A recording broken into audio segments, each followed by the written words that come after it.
Yeah, it's Loki Season 2. My favorite Marvel Studios TV show is getting a second installment after the great initial entry 2 years ago. And here we are, Tom Hiddleston is back as our favorite god of mischief. Owen Wilson is back as Mobius M. Mobius. And we're back in the TVA, pretty much picking up right where we left off, where, spoiler alert from Season 1, Sylvie kills He Who Remains and sends this big multiverse of madness into a chaotic flurry. So Loki is working with Mobius and other members of the TVA to navigate the multiverse in order to find Sylvie, Renslayer, and Miss Minutes. And this season is taking us back a couple of centuries. They're hopping from time zone to time zone. They're hopping between eras trying to find their friends. And we meet some new characters along the way, like OB, played by Ke-Huy Quan, fresh off of his Oscar win for Everything Everywhere All at Once. And I don't know what it is about Loki that constantly makes me want to go back to the TVA, which honestly, judging from the trailers, even from the first season,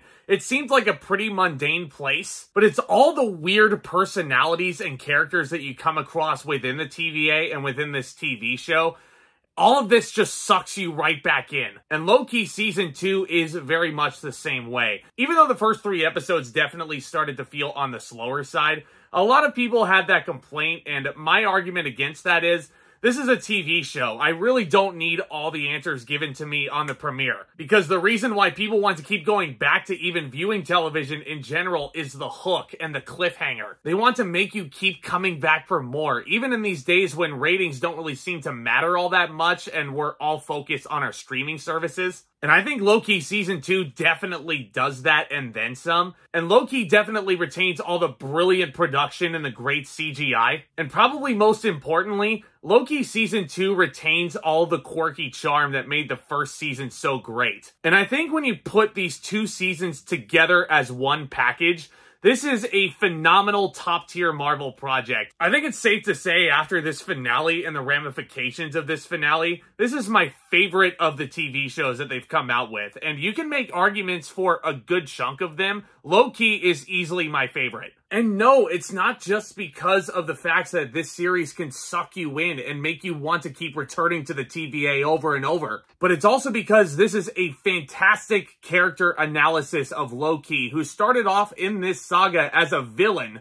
And the decisions that he makes in this series make him look all the more heroic. This is a huge redemption season for Loki without giving too much away. But Tom Hiddleston just may have given his best performance as this character, and he's given a lot of them. He's really proving to be a great Marvel heavyweight fighter in this case. Loki is an awesome character. If you were to sit there and tell me that Loki is now the most interesting character in this whole universe after this series is wrapped up, like, that's a hard point to argue against, man. And I love Owen Wilson as well and all of his wow-isms throughout the series. I could sit here and objectively tell you that Mobius is actually the emotional crutch of this season. Which is insane saying that, because Owen Wilson is Owen Wilson. You don't expect a character played by him to be this big emotional crutch of anything. But you really felt sorry for Mobius, and the fact that he's just been sitting in the TVA for all this time, and he hasn't really experienced life on Earth as we know it and enjoy it. And I don't want to get too deep into spoilers, but let's just say we want that so bad for Mobius. And the dialogue of this series is so freaking great. The comedic timing and the comedic chemistry between Hiddleston and Wilson is still as prevalent as it was in Season 1. But then when you add Ke-Huy Quan and his nerdy enthusiasm into the equation,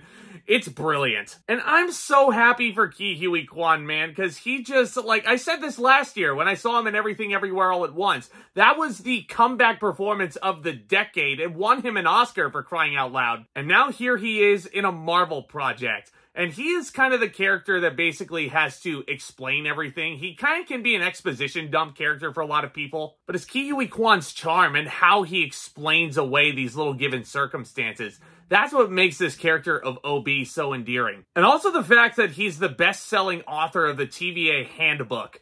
That is a sentence I never thought I would say in my life. All of your returning cast members turn in great performances. Sophia Martino has some really great character work as Sylvie to sink her teeth into. Her whole arc actually starts with a great product placement for McDonald's. And I'm just wondering, did McDonald's actually sell low-key toys with the Happy Meal? Because if they didn't, That was a huge missed opportunity for cross-advertising. Now, Loki's main villain is He Who Remains, played by Jonathan Majors, who was in big trouble earlier this year. And his involvement, not just in this past series, but in Quantumania, and the fact that Quantumania's post-credits scene directly ties into episode 3. Like, Marvel had a pretty hefty assignment when it came to dealing with Majors, and taking who he is as a person out of the equation, he's really great in the series as Victor Timely and all these variants of Kang. But let's just say that I think the writing definitely understood the situation, and I think they did the best they possibly could with what they were given. Because Loki is still a damn fun Marvel adventure. It continues to remain my favorite TV show that Marvel Studios has come out with.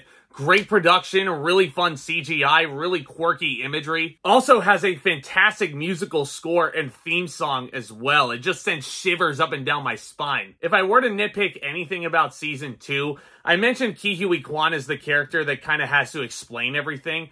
There's times where he's explaining these situations, and there's times where these given circumstances can feel a little bit too complicated. Like the journey and how these characters get to the objective that they're trying to reach. Yeah, it can come off a little bit dizzying and confusing. And as Ke Huy Quan is explaining this, Tom Hiddleston as Loki will basically crack a joke as to how complicated it is. And Marvel's kind of going the meta-theatrical route in a way, where they're kind of aware at how confusing this all is, and they're kind of playing it as a joke. But there's times where I sit here, even after finishing the series, and thinking about how they got there. Yeah, it's teetering on that line of being too confusing, but I was able to follow it okay. Because I'll be honest, that's just me looking for something to nitpick as a critic.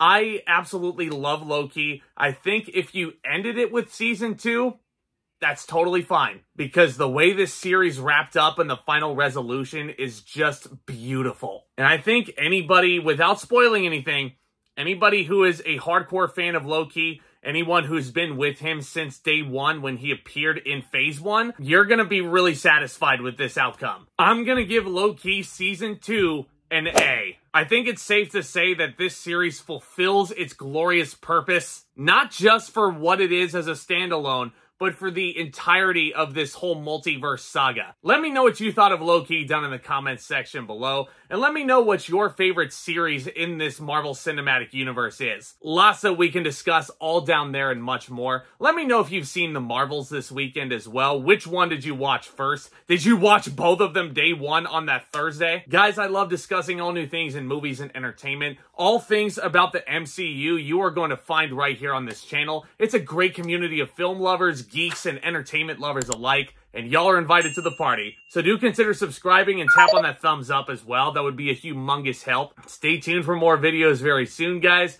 Y'all are the best. Thank you so much again for tuning in. And with all that being said, Back Talk, commence.